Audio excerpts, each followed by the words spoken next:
వరంగల్ జిల్లా నర్సంపేట డివిజన్ రజాకా కులస్తుల ఆధ్వర్యంలో ఈ నెల 18వ తేదీన నాగర్ కర్నూలు జిల్లా కుమ్మరి గ్రామంలో రజకులపై జరిగిన దాడిలో తీవ్రంగా గాయపడి చిన్నారి పాప మృతి పట్ల దాడి చేసిన వారిపై చట్టపరమైన చర్యలు తీసుకోవాలని నర్సంపేట డివిజన్ రజాకా సంఘం ఆధ్వర్యంలో అంబేద్కర్ సెంటర్ నుండి ఆర్టీఓ కార్యాలయం వరకు ర్యాలీగా బయలుదేరి వినతి పత్రం అందజేశారు. అనంతరం లక్ష్మీనారాయణ మాట్లాడుతూ మృతుని కుటుంబానికి ₹1 కోటి ఆర్థిక సహాయం అందజేయాలని, తెలంగాణ రాష్ట్ర ప్రభుత్వం మృతుని కుటుంబాన్ని ఆదుకోవాలని, రజాకా కులస్తులను ఎస్సీ జాబితాలో చేర్పించాలని తెలియజేశారు. పట్టణ రజక సంఘం అందరూ కూడా కుటుంబ సమేతంగా అందరూ కూడా వచ్చి ఈరోజు నిరసనకు ర్యాలీని వచ్చినందుకు వారికి మొదట కృతజ్ఞతలు తెలియజేస్తూ, తెలంగాణ రాష్ట్రంలోనే మొదటగా ఇంతటి అన్యాయము మా రజకుల మీద జరిగింది కావున ప్రభుత్వం దీన్ని సుమోటగా స్వీకరించి వారిని ఉరిశిక్ష తీయాలని, ఒక పసిగుడ్డును 3 నెలల 2 నెలల పాపను చంపినందుకు వారిని బహిరంగంగా ఉరిశిక్ష తీయాలి. ఇంకా ఇలాంటివి కూడా రాష్ట్రంలో ఎప్పుడు కూడా పునరావృతం కాకుండా కావాలంటే వారిని ఖచ్చితంగా ఉరి తీయాల్సిందే. అదేవిధంగా రజకులపై జరుగుతున్న అన్యాయాలను కూడా కొన్ని జరుగుతున్న అన్యాయాలను కూడా ప్రభుత్వం దీన్ని సుమోటగా స్వీకరించి ఇంకోటి ఇట్లాంటివి జరగకుండా చేయాలని మేము ప్రభుత్వాన్ని డిమాండ్ చేస్తున్నాం. రజకులను ఎస్సీ జాబితాలో చేర్చడానికి అన్ని రాష్ట్రాలు కూడా సముచితంగా ఉన్నాయి. ఆంధ్రప్రదేశ్ రాష్ట్ర ముఖ్యమంత్రి వర్యులు చంద్రబాబు నాయుడు గారు కూడా ఎస్సీ జాబితాలో చేస్తాం, రజకులను మంచి అవకాశాలు కల్పిస్తాం. రాజకీయంగా అన్ని రంగాలలో కూడా రజకులను ముందంజలు ఉంచాలి. వారు లేకపోతే మనం ఇలా ఉన్నాము, ఇలా తెల్లగా ఉన్నాము, మన బట్టలు నీట్గా ఉన్నాయంటే రజకులు ఉంటేనే మనం ఇట్లున్నాము. కాబట్టి వాళ్ళకు సముచిత స్థానం, గౌరవం ఇవ్వాలి. వాళ్ళు ఎస్సీ జాబితాలు చేర్చాలి. వాళ్ళ పిల్లల భవిష్యత్తు ముందుకు పోవాలంటే వాళ్ళు ఎస్సీ జాబితాలు చేర్చాలని చంద్రబాబు నాయుడు గారు తీర్మానించినారు.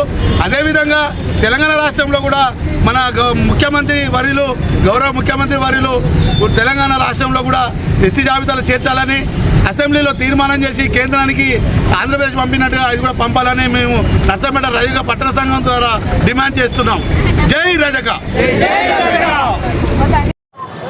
ఈ నెల 18వ తారీఖు రోజు నాగర్ కర్నూలు జిల్లా కుమ్మర గ్రామంలో రజకులు మల్లన్న జాతరకు పోయి దర్శనం చేసుకుందాం అనే దాంట్లో అక్కడ ఉన్న సర్పంచ్ రెడ్డి వర్గానికి చెందిన వారు ఎవరైతున్నారో దర్శనం చేసుకుంటామంటే ₹100 టికెట్ ఇస్తేనే లోపలికి పోవాలి అనే పద్ధతి మాట్లాడితే, మేము ప్రతి దాంట్లో ముందుండి పనిచేసే వాళ్ళం, మేము రజకులం సున్నం వేసినాం, మేము ₹100 ఎందుకు ఇవ్వాలని చెప్పేసి అక్కడ ఉన్న ఆడబిడ్డలు అడిగితే వాళ్ళని షాతి మీద చేసి వెనకకు నెట్టేశారు.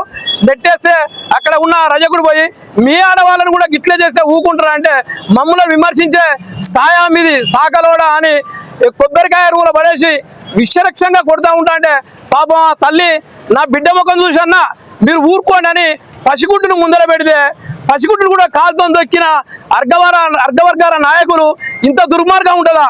పాకిస్తాన్లో కూడా ఇట్లాంటి దుర్మార్గులు ఉండరని అనుకుంటా ఉన్నాం.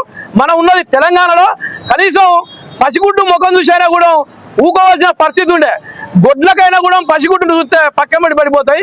అంత దుర్మార్గంగా చేయడం చాలా దుర్మార్గమైన పరిస్థితి. ఆ కుటుంబాన్ని ప్రభుత్వమే ఆదుకోవాలి. ఏదైతుందో ఆ కుటుంబానికి ₹1,00,000 నష్టపరిహారం ఇవ్వాలి. అదేవిధంగా ₹1 కోటి నష్టపరిహారం ఇవ్వాలి.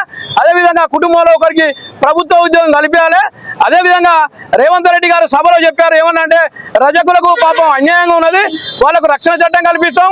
అన్ని దేశాలలో అన్ని రాష్ట్రాలలో రజకులు ఎస్సీ వర్గంలో ఉన్నారు, వీళ్ళని కూడా కలుపుతాం అని చెప్పేసి చట్టసభలో అందరి ముందర చెప్పిండు. కాబట్టి ఏంటంటే దీంతోనైనా కూడా రేవంత్ రెడ్డి గారికి కూడా మా శాఖల మీద దయతలిచి మాకు రక్షణ చట్టం కల్పించాలని డిమాండ్ చేస్తా ఉన్నాం ఈ సభ నుంచి.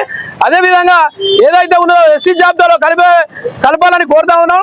ఎందుకంటే రజకులం ముందుంటేనే ఏ దేవుని దగ్గరైనా కూడా దీటి పట్టడం కానీ కార్యక్రమం చేయడం కానీ ఆ రజకులు ముందర నడితే దేవుడు కూడా వెనకబర నడతాడు. అది మర్చిపోయి విశేషంగా మాట్లాడుతూ ఉన్నారు. రెడ్డి కుల సర్పంచ్ ఆయన మన ఓట్లతోని ఎస్సీ ఎస్టీ మైనార్టీ ఓట్లతోని సర్పంచ్ అయ్యి ఇవాళ మమ్మల్నే మా పసిపిల్లను గొంతు మీద పెట్టి తొక్కిన తర్వాత అది ఏం రాజ్యమో ఏం కథో అనేది కూడా రేవంత్ రెడ్డి గారు కూడా తప్పకుండా మమ్మల్ని కూడా ఆలోచించాలి. ఎందుకంటే ప్రతిదాంట్లో ముందుపడి పనిచేసేది మేము రజకులం.